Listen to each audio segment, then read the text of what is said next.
Aujourd'hui, je te propose une routine complète pour prendre soin de tes mains. Un gommage au sucre, un masque nourrissant et une crème protectrice ultra réparatrice. Bonjour et bienvenue sur Beauty Lab DIY. Si tu as les mains sèches, marquées par le froid, les lavages répétés, cette vidéo est pour toi. On va les formuler ensemble, étape par étape, pour que tu comprennes vraiment ce que tu appliques sur ta peau. On commence par le gommage. L'objectif ici, c'est d'éliminer les cellules mortes sans agresser la peau. Je pèse 4 g de beurre de karité. Si tes mains tiraillent ou sont très sèches, le karité va vraiment faire la différence. Il est riche en acides gras, il nourrit et protège ta peau pendant l'exfoliation. Comme ça, on gomme sans décaper. J'ajoute 13,92 g d'huile de jojoba. Mais tu peux utiliser une autre huile si tu préfères. Mais le jojoba a un vrai avantage. Elle est très proche du sébum naturel de ta peau. Elle apporte souplesse et confort. Je verse ensuite 1,6 g de BTMS 50. Il va améliorer la texture et donner un toucher plus doux au rinçage. Ton gommage sera plus agréable, presque crémeux. Puis 6,4 g de polysorbate 80. Il permet aux huiles de se transformer en lait au contact de l'eau. Donc au rinçage, tu n'auras pas les mains grasses. Je fais fondre le tout doucement au bain-marie. Pendant ce temps, je pèse 52,8 g de sucre. Le sucre va exfolier mécaniquement, il enlève les cellules mortes, lisse la surface et redonne de l'éclat à la peau. Une fois la phase huileuse fondue, je mélange bien et je laisse tiédir légèrement. En dessous de 40 degrés, j'ajoute 0,48 g de Cosgar pour éviter toute contamination pendant l'utilisation. 0,40 g de vitamine E qui protège les huiles de l'oxydation. J'ajoute 0,49 g d'huile parfumée. Toujours vérifier les recommandations IFRA. J'ai choisi Énergie de chez Brambleberry, un mélange d'agrumes qui est très frais. Maintenant, on va vérifier le pH. Prélève un peu de produit et dilue-le avec de l'eau distillée. Mélange bien et prends du papier pH pour tester la solution. Idéalement, la valeur doit être entre 5 et 5,5 pour respecter le pH de la peau. Tu peux utiliser un pH mètre pour être encore plus précis. Ici, le pH est un peu trop élevé. Pour le faire baisser, j'utilise de l'acide lactique. Je commence par une goutte et je refais le test. Une deuxième et c'est bon. J'ajoute ensuite le sucre progressivement pour bien enrober chaque grain. Et je le verse dans un pot désinfecté au préalable.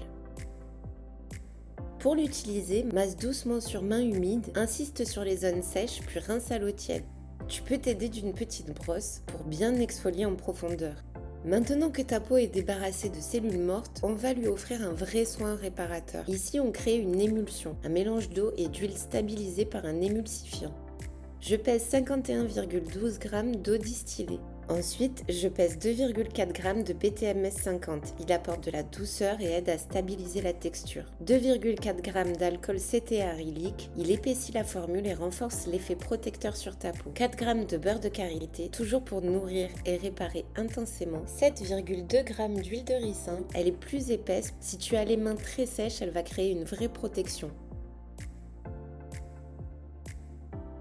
Je chauffe les deux phases séparément à environ 70 degrés. Pendant que les deux phases chauffent, je mélange 8 g de farine de riz. Elle adoucit la peau et donne un effet velouté. 4 g d'argile blanche, elle est apaisante et très douce, parfaite pour les peaux sensibles. Quand les deux phases sont à température, je verse l'eau dans la phase huileuse. Je mixe jusqu'à obtenir une belle crème. La texture épaissit en refroidissant. Sous 40 degrés, j'ajoute les poudres.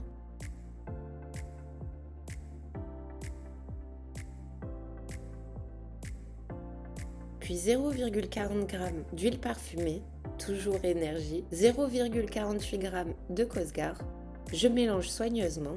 Maintenant, on va vérifier le pH, même process que pour le gommage. Prélève un petit peu de produit et dilue-le avec de l'eau distillée, mélange bien et prends du papier pH pour tester la solution. Idéalement, la valeur doit être comprise entre 5 et 5,5. Tu peux utiliser un pH mètre pour être encore plus précis. Ici, le pH est un peu trop élevé. Pour le faire baisser, j'utilise de l'acide lactique. Je commence par une goutte et je refais le test, une deuxième et c'est bon.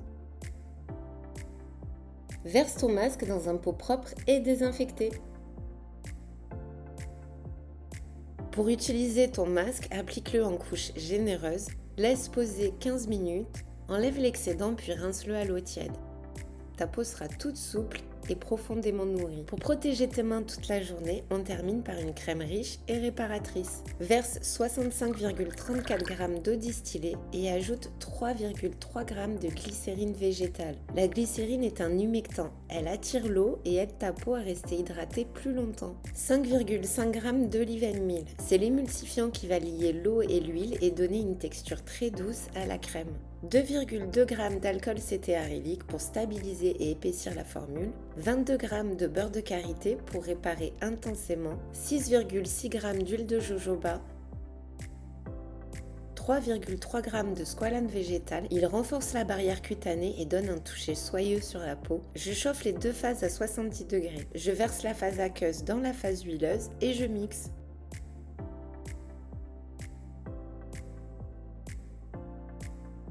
Sous 40 degrés, j'ajoute 0,55 g d'huile parfumée, 0,66 g de Cosgar et 0,55 g de vitamine E.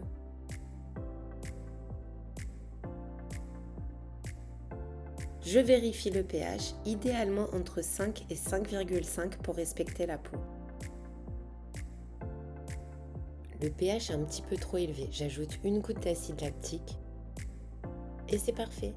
Ta crème pour les mains est prête, verse-la dans un pot ou un tube préalablement désinfecté. Avec cette routine, tu auras des mains toutes douces et durablement nourries pour affronter le reste de l'hiver. Merci d'avoir regardé cette vidéo et on se retrouve très vite pour de nouvelles expériences.